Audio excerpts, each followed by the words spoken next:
नमस्कार, मैं शारदा पांडे आसान ज़िंदगी किसी एपिसोड में आपका स्वागत करती हूँ। आज मैं आपको दिखाऊंगी सत्यनारायण जी की पूजा में क्या क्या सामग्री लगती है। बहुत सारे लोग कमेंट करे थे, तो कमेंट में इतनी सब सामग्रियाँ नहीं बताई जा सकती, तो हम सभी सामग्री को एकत्रित किए हैं कि सत्यनारायण जी की पूजा में क्या क्या सामग्री लगती है। जो कि हर महीने जो पूजा करते हैं वो तो साधारण पूजा रहती है, लेकिन जो महापूजा होती है, सालाना पूजा होती है, उद्यापन पूजा होती है, उसमें विशेष सामग्री, हवन की सामग्री वो सब लगती है। तो थोड़ा थोड़ा सभी चीज़ें करके मैं रखी हूँ। तो देखिए यहाँ पर सभी चीज़ें हैं। भगवान सत्यनारायण जी का विग्रह भी है, फ़ोटो भी है। तो आपको दिखाती हूँ मैं कि कथा में क्या क्या चीज़ें लगती हैं। तो देखिए सब सामग्री है, तो आपको मैं नज़दीक से दिखाना और बताना चाहूँगी। तो देखिए जैसे आप अपना जैसे पूजा घर में पूजा करना चाहती हैं, पंडित जी नहीं हैं, जब पंडित जी आते हैं तो शालिग्राम लाते हैं अपने ही पात्र में रेशमी कपड़े से उड़ाकर। लेकिन अगर आपके पास तो शालिग्राम जो महिलाएं हैं पूजा नहीं करती हो, पंडित जी पूजा करते हैं, अपने साथ ले जाते हैं। तो ऐसी फ़ोटो भगवान श्री हरि विष्णु जी का। अब ये है सत्यनारायण जी का व्रत कथा। इसमें 5 अध्याय होता है। जब पंडित जी पूजा करते हैं तो उसमें कम से कम 3 घंटा तो लग ही जाता है, यानी 5 अध्याय करने में, हवन करने में नवग्रह का और आरती करने में 3 घंटा से ऊपर लग जाता है। लेकिन खुद का पूजा करना रहता है तो हवन वगैरह नवग्रह का ज़्यादा करना रहता है, छोटा सा हवन करना रहता है, 5 अध्याय पढ़ना होता है। ये देखिए ये झंडा है सत्यनारायण जी के लिए। ये केला की पत्तियाँ हैं, क्योंकि गर्मी है तो सूख गया है। ये श्रीफल है, केदली फल ज़रूर रखें, सेव फल है, आम फल है, जो भी ऋतु फल हो। ध्यान रखें कि जब भी भगवान को चढ़ाया जाए फल, उसको चढ़ाते समय कभी भी न काटें। जब पूजा हो जाए तब फल को, वैसे तो एक एक फल ही दिया जाता है, लेकिन काफ़ी मात्रा में लोग आए रहते हैं, तो फल को पूजा के बाद पहले भगवान जी के लिए अलग कर दो फल, भगवान जी के लिए चढ़ाओ, कटा हुआ नहीं। बाकी लोग बांटने के लिए आप फल को काट सकते हैं। और बहुत सारी, जैसे कि सत्यनारायण जी की पूजा में गौरी और गणेश का भी पूजा होता है। ये देखिए गौरी और गणेश बैठाए हैं। तो जब गौरी और गणेश बैठाते हैं, पति पत्नी पूजा करते हैं, तो जो महिला होती हैं वो श्रृंगार का सामान भी गौरी मैया को अर्पण कर सकते हैं। श्रृंगार की सभी चीज़ें हैं, और ये श्रृंगार का सामान चढ़ा के और पंडित जी को दे देते हैं, तो पंडित जी अपने घर उसको ले जाते हैं। ये देखिए ये है फूल और फूल माला। मैं आपको फूल दिखा दे रही हूँ।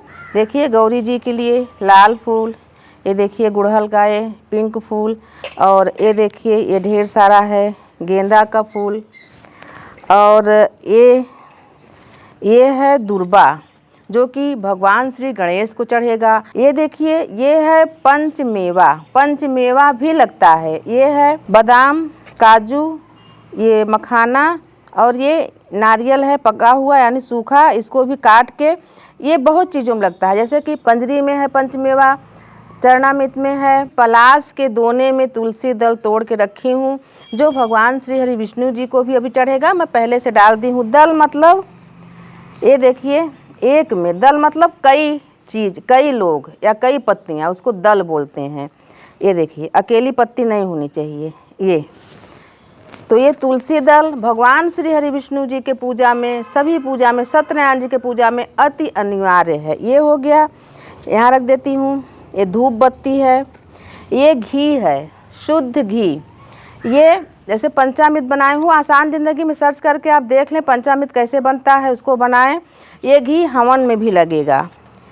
ये है शहद, तो ये शहद पंचामृत में भी और हवन में भी लगता है। लौंग और इलायची जो कि मुख शुद्धि के लिए देवताओं को चढ़ाया जाएगा। ये है पान की पत्ती, ये भी मंगाना है आपको। ये है हल्दी, सुपारी और सिक्का, जो कि कलश में पहले से डला हुआ है।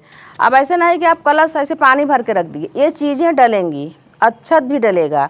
जैसे देखिए यहाँ चावल भी रंग के चढ़ाया गया है, लेकिन श्री हरि विष्णु जी को चावल का अक्षत लेकर प्रणाम नहीं करेंगे। सावा है, गेहूं है, कुछ भी लें। अब आप बाद में कमेंट करोगे कि हम इसमें चावल भर के रखे हैं, आप ध्यान दो, ये चावल नहीं है, ये सावा है। ये है इत्र, इत्र भी भगवान को चढ़ेगा। ये कुछ है चेंज पैसे क्यों? क्योंकि आज के पंडित जी जो आते हैं कथा सुनाने, उनके लिए 5 कपड़ा बर्तन, और जब विशेष पूजा होता है दिया जाता है, वो विशेष पूजा में देना है आपको। लेकिन पंडित जी जो दक्षिणा लेते हैं वो पहले से बता देते हैं कि उनको कितना लेना है।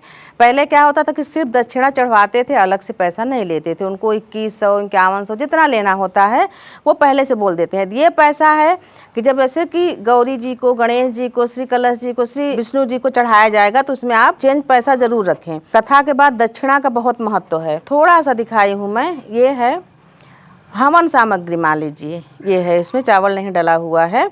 ये हवन सामग्री है, इसमें चावल भी आप डाल सकते हो। तो इसमें अभी पूर्णतः नहीं बना है ये। तो इसमें गुड़, घी, शहद, ये जो मेवा है, मेवा, ये सभी चीज़ें पड़ती हैं हवन में। ये है आम की लकड़ी। आम की लकड़ी नहीं तो गाय का उपला भी मार्केट में मिलता है, आप उसको भी ले सकती हैं हवन के लिए। ये सभी सामग्री आपको मंगाना है। फिर ये है कुमकुम। ये देखिए, ये कुमकुम है, कुमकुम आप मंगा लें। ये है बंधन सिंदूर जो श्री गणेश जी को, गौरी मैया जी को चढ़ेगा। ये है हल्दी पाउडर, हल्दी पाउडर, खड़ी भी हल्दी लगेगी। फिर ये है कलावा जो कि जिसके कलश में बंधा है, गौरी, गणेश और भगवान श्री हरि विष्णु जी को चढ़ेगा। ये है जनेऊ, तो जनेऊ भी लगता है।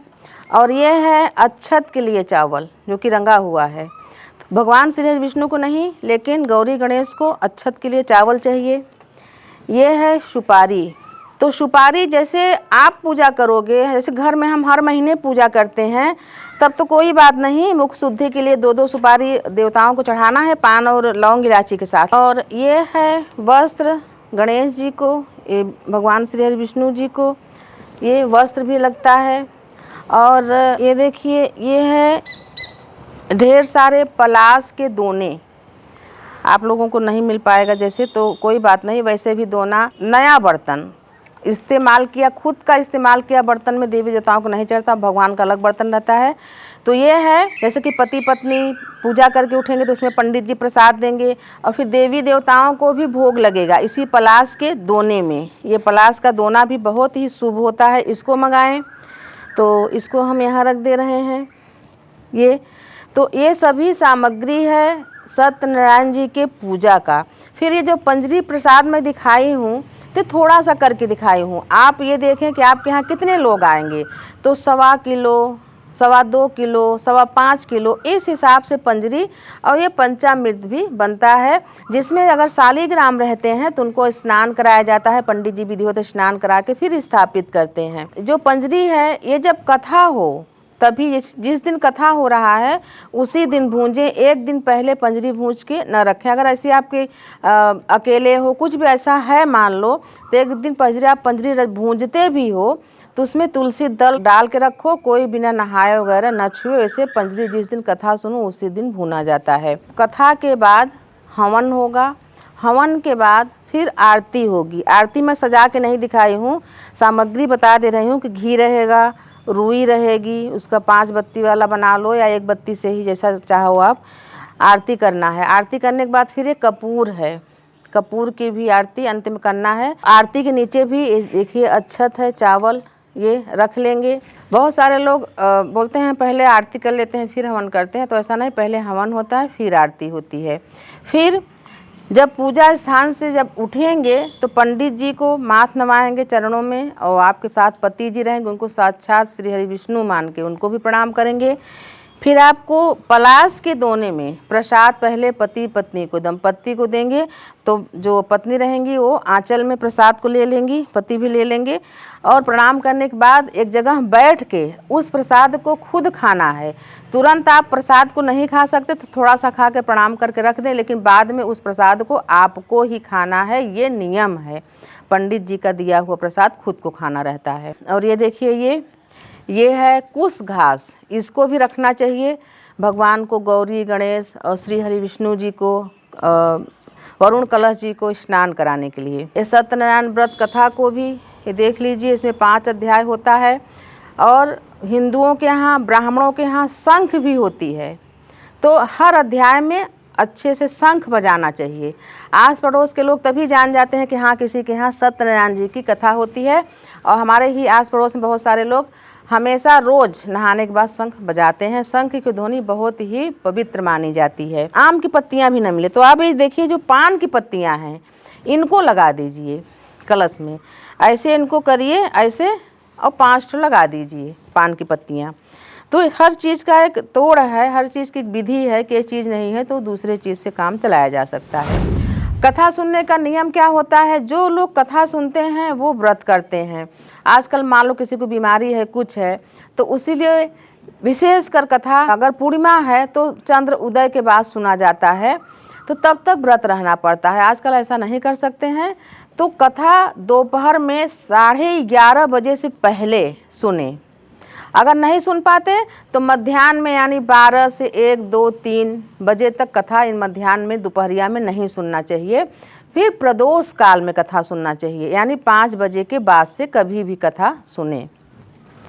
जो हवन सामग्री रहेगी, कलश, गौरी, गणेश भगवान, चौकी, ये सभी चीज़ें उसी दिन तत्काल नहीं हटाया जाएगा, या कहीं तीर्थ पर्व में गए हैं तब भी नहीं, वहीं ऐसे रहेगा, दूसरे दिन हटाया जाएगा। दूसरे दिन सभी चीज़ें उठा के विसर्जन किया जाएगा।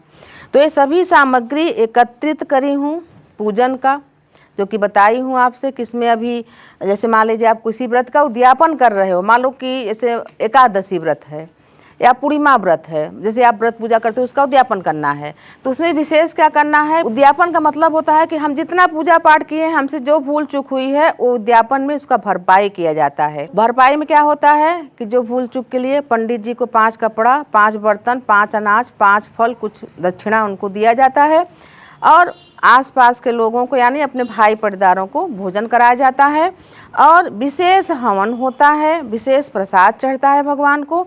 ये सब चीज़ें विशेष पूजा में होती है। अगर आपको हर महीना पूजा करना है तब आपको इतना सब टिटिम्मा करने की ज़रूरत नहीं है। फिर भगवान का फ़ोटो रखें, कलश रखें, गौरी गणेश रखें, थोड़ा सा प्रसाद चंदनामृत रखें, अपने से पूजा करें। जब आपको उद्यापन करना हो तब पंडित जी को बुला के विशेष हवन, नवग्रह स्थापना, ये सब चीज़ें करना है आपको। तो मैं आपको दिखा दी ये पूरा सभी सामग्री सत्यनारायण जी के पूजा का। तो आज मैं आपको बताई हूँ सत्यनारायण जी की पूजा में क्या क्या सामग्री लगती है। आगे जो भी आप वीडियो मांगेंगे सभी वीडियो को मैं देती हूँ आपके अनुसार कि आपको क्या वीडियो चाहिए। तो पूजा की सामग्री दिखाई हूँ। आगे जो भी पर्व आने वाले हैं उन सभी का वीडियो आपको दूंगी। जो अधिक मास लगने वाला है आपको ये विशेष जानकारी दूंगी आगे अधिक मास में कि मंगला गौरी का कैसे 9 मंगला गौरी का व्रत करना होगा। ये सभी जानकारी आगे मैं आपको दूंगी। तो ऐसे ही आप कमेंट करके बताते रहें कि आपको क्या वीडियो चाहिए, और ऐसे ही आपको वीडियो देती रहूँगी। आप ऐसे ही हमारे साथ बने रहें, देखते रहें आसान ज़िंदगी। तब तक के लिए नमस्कार।